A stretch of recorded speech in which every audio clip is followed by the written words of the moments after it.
Islam does an amazing job convincing its adherents that they're the purest of monotheists, even as they revel in paganism and idol worship. Over and over again, day after day, Muslims bow down to a giant cube in Mecca, a cube that was a pagan shrine during the time of Muhammad. Muslims take a pilgrimage to Mecca so that they can walk circles around this giant cube, and they push their way towards it so that they can kiss the black stone, a black stone that was a pagan idol during the time of Muhammad. There isn't a lifeless idol in the world that receives more attention and reverence than the lifeless idols of Islam. And yet Muslims believe that their religion is idol-free. Even more interesting is what happens when Muslims pray towards their lifeless cube. They pray to Muhammad. Now, Muslims will erupt in protest here, but this only proves my point. They talk to Muhammad during their prayers and never bother to think about what they're saying. Let me explain. Most of the time, when Muslims are praying, they're reciting words that are directed towards Allah. But there's a part of their prayers where they say, Assalamu alayka ayyuhan nabiyyu. Here's an example from a Muslim video explaining how to perform Salah, Islamic prayer and worship. Assalamu alayka ayyuhan nabiyyu. Why is this important? Well, Assalamu alayka ayyuhan nabiyyu doesn't mean peace be upon the Prophet or God please send peace upon the Prophet. It means peace be upon you, O Prophet. So Muslims around the world are speaking directly to Muhammad during this portion of their prayers. In fact, here's another clip from a Muslim instructional video that includes the translation. السلام عليك أيها النبي ورحمة الله وبركاته. Sadly, Muslims don't see a problem here. We're just sending peace and blessings on the Prophet. But there's a world of difference between, on the one hand, Allah, please give peace to the Prophet, and on the other hand, peace be upon you, O Prophet. In the former, you're talking to Allah about Muhammad. In the latter, you're talking to Muhammad himself. If I say, God, please bless Grandma, I'm talking to God about my grandma. But if I say, bless you, Grandma, my grandma had better be in the room because I'm talking to her. So Muslims speak directly to Muhammad during their prayers. They therefore assume that Muhammad can hear them because it only makes sense to speak directly to Muhammad if he can hear what they're saying. But if Muslims around the world, over and over again, day after day, talk to Muhammad during their prayers, what attribute would Muhammad need to have in order to hear them? Omnipresence. And that's a divine attribute. So why would Muslims, who are supposed to be extremely careful about associating partners with Allah, talk to Muhammad during their prayers and ascribe a divine attribute to their prophet? They do it because Muhammad told them to. Sahih al-Bukhari, 831. Narrated Shaqiq bin Salama. Abdullah bin Masud said, whenever we offered salat, prayer, behind the Prophet, we used to recite in sitting, As-salam, peace be on Jibreel, Gabriel, Mikael, Michael, peace be on so-and-so. Once Allah's messenger, after finishing the salat, prayer, looked back at us and said, Allah himself is As-salam, peace, and if any one of you prays, then he should say, At-tahiyyatu lillahi wa salawatu wa tayyibatu.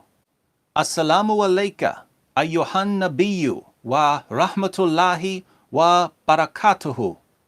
As-salamu alayna wa alla ibadillah is-salihin. All the compliments, prayers, and good things are due to Allah. Peace be on you, O Prophet, and Allah's mercy and blessings be on you. Peace be on us and on the true pious slaves of Allah. If you say that, it will be for all the slaves in the heaven and the earth. Notice Muhammad proclaims, if any one of you prays, he should say, and then one of the things Muhammad commands Muslims to say is, Assalamu alayka ayyuhan nabiyyu wa rahmatullahi wa barakatuhu. Peace be on you, O Prophet, and Allah's mercy and blessings be on you. Muhammad commands Muslims to speak directly to him when they pray. Muhammad also told his followers to pray to him when they needed something. In Reliance of the Traveler, page 935, we read, Tirmidhi relates, through his chain of narrators from Uthman ibn Hunayf, that a blind man came to the Prophet and said, "I've been afflicted in my eyesight, so please pray to Allah for me." The Prophet said, "Go make ablution, wudu, perform 2 rakahs of prayer, and then say, 'O Allah, I ask you and turn to you through my Prophet Muhammad, the Prophet of mercy. O Muhammad,'" speaking to Muhammad here, "I seek your intercession with my Lord for the return of my eyesight." And in another version, "for my need that it may be fulfilled. O Allah, grant him intercession for me." The Prophet added, "And if there is some need, do the same." So a blind man comes to Muhammad and asks him for prayer, but Muhammad tells him to go pray, and Muhammad gives him the words to pray. What does Muhammad tell him to say in his prayer? "O Allah, I ask you and turn to you through my Prophet Muhammad, the Prophet of mercy. O Muhammad, I seek your intercession with my Lord for the return of my eyesight." He was commanded to pray to both Allah and Muhammad. And Muhammad adds, "And if there is some need, do the same." If you have some need, do the same. Do what? Pray to both Allah and Muhammad. What do Muslims do today? They pray to both Allah and Muhammad while condemning everyone else for idolatry and paganism. Let's think about this. According to Islam, the worst possible sin is shirk, either associating partners with Allah or ascribing divine attributes to something other than Allah. Muslims do both multiple times per day, and there are 1.6 billion Muslims in the world. This means that Islam is the greatest source of shirk, idolatry, and paganism in history. Other religions have been polytheistic, but they haven't been as successful as Islam. So, who's responsible for Islam being the greatest source of shirk, idolatry, and paganism in history? Muhammad.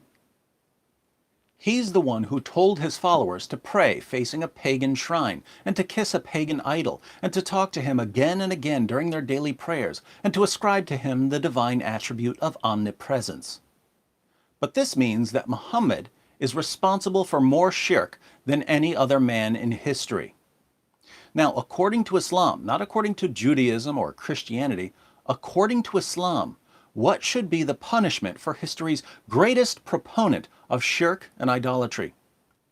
Surah 27, verse 90. "And whoever brings an evil deed, i.e. shirk, polytheism, disbelief in the oneness of Allah, and every evil sinful deed, they will be cast down, prone on their faces in the fire.